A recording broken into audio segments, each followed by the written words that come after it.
নতুন মিস্ত্রিদের জন্য একটা গুরুত্বপূর্ণ বিষয় মার্বেলের জয়েন্ট কাটিংয়ের বিষয়। তো সর্বপ্রথমে আমরা প্রথম যে জয়েন্টটা কাটি সেই জয়েন্টটা আমরা 2 সুতা পরিমাণ কেটে নেই। প্রথম জয়েন্টটা আমরা কেটে নিয়েছি, নেওয়ার পরে দেখুন এটা যেহেতু স্ল্যাব পাথর, আমরা কিন্তু পাথরটাকে সাঁটাবো না, এরকম একটি পাথরের চিপ নেব।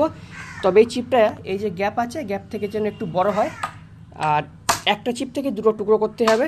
দেখুন দুটো টুকরো করলাম, এই দুই সাইডে দিয়ে দেবো। দিয়ে দেওয়ার পরে তারপর আমরা জয়েন্টটা কাটিং করব।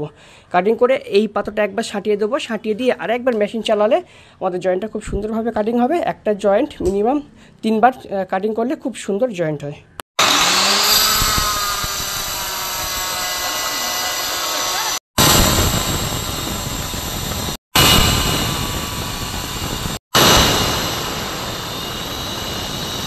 একবার কেটেছি, দ্বিতীয়বার একবার কাটলাম, এই পাথরটাকে আমরা সাঁটিয়ে নেব।